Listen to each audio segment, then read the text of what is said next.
Hello दोस्तों, आपका स्वागत है फिर से हमारे चैनल पर। पिछले एपिसोड 4 में हमने देखा था कि कैसे रूडो, रियो और बाकी क्लीनर्स में अपने पहले बड़े मिशन में एक अनोखी ट्रैश पीस्ट के अंदर से एक खास वाइटल इंस्ट्रूमेंट निकाला था। लेकिन उस मिशन में रूडो की ताकत फेल हो गई थी, जिससे वो खुद को काफी कमजोर महसूस कर रहा था। वहीं अंत में उस रहस्यमय छाया का भी पता चला, जिसने हमें कई सवाल छोड़ दिए थे। और आज के एपिसोड 5 में हम देखेंगे कि रूडो किस तरह अपने अंदर चल रहे संघर्ष से लड़ रहा है, कैसे ग्रिस उसकी मदद करता है, और साथ ही एक खतरनाक मिशन जहां उन्हें एक जीवित स्पीयराइट को खोजने जाना पड़ता है, जिसे ट्रैश बीस्ट ने हमला किया है।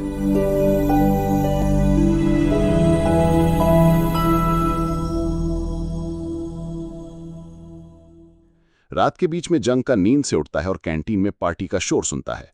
रियो बताती है कि यह पार्टी रूडो के स्वागत में रखी गई है, लेकिन रूडो का मूड बिल्कुल ठीक नहीं है क्योंकि उसकी ताकत मिशन में फेल हो गई थी। फिर हम देखते हैं कि ग्रिस आकर उसे हिम्मत देता है, लेकिन रूडो कहता है कि उसने मिशन में कोई मदद नहीं की और फॉलो की मदद करने की कोशिश में उसने बड़ी गलती कर दी। बचपन से ही वह दूसरों की उम्मीदों पर खरा नहीं उतर पाया है। ग्रिस बताता है कि फॉलो ने खुद को गिवर माना और सपोर्टर बनकर अपने इंस्ट्रूमेंट को ट्रेन किया ताकि वह भविष्य में वाइटल इंस्ट्रूमेंट बन सके। ग्रिस रूडो को समझाता है कि उसे दूसरों की अपेक्षाओं की बजाय अपनी मंजिल पर ध्यान देना चाहिए। अचानक एंजिन आकर मजाक करने लगता है। फिर जंक और मियो भी उनके साथ जुड़ जाते हैं और सब साथ में खाना खाने चले जाते हैं। दूसरी ओर पिछले एपिसोड के रहस्यमय शख्स ने उस भाड़े के सैनिक को प्रताड़ित किया और अंत में उसे मार दिया। अब वह पूरी तरह से रूडो की जानकारी हासिल कर चुका है और उसे अपने लिए एक स्मारक के रूप में रखना चाहता है। अगले दिन सैम्यू नए मिशन के लिए जंग का कई सपोर्टर्स और रूडो को बुलाती है। एक व्यापारी के कार्गो में एक जीवित स्पीयराइट था जिसे एक ट्रैश बीस्ट ने हमला किया है। जीवित स्पीयराइट मिलना दुर्लभ है, इसलिए इसका पता लगाना जरूरी है। रूडो इस मिशन में भाग लेने के लिए तैयार हो जाता है, हालांकि वह अपने इंस्ट्रूमेंट को नियंत्रित करने में माहिर नहीं है। रास्ते में रूडो जानता है कि ग्रिस हथियार नहीं इस्तेमाल करता, सिर्फ खुद को बचाने के लिए एक छोटी चाकू रखता है और अपने सेफ्टी एम्यूलेट को पकड़कर हर मिशन से पहले प्रार्थना करता है। यह देखकर रूडो को ग्रिस की दयालुता का एहसास होता है।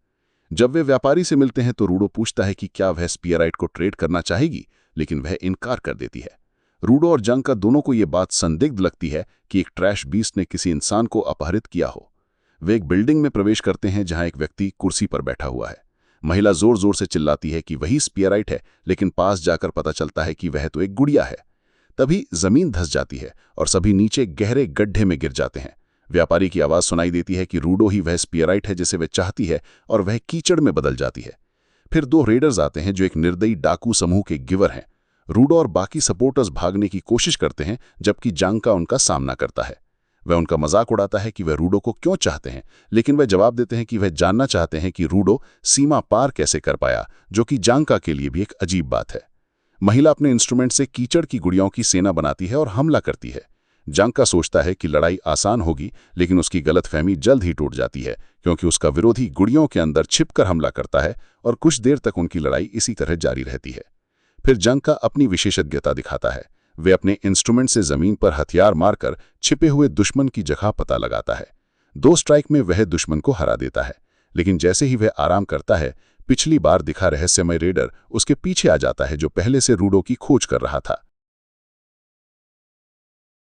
सस्पेंस वहीं पर टंगा रह जाता है। ये एपिसोड हमें रूडो के मानसिक संघर्ष, रेडर्स की खतरनाक मौजूदगी और क्लीनर्स के बीच की डायनामिक्स को गहराई से दिखाता है। जांका का स्किल, रियो का आत्मविश्वास और रूडो का धीरे धीरे बढ़ता कंट्रोल सब मिलकर कहानी को अगले लेवल पर ले जाते हैं। वीडियो अच्छा लगा हो तो लाइक कीजिए, शेयर कीजिए और सब्सक्राइब करना मत भूलिए। मैं हूं प्लॉट अनलॉक्ड से और मिलते हैं अगले धमाकेदार वीडियो में।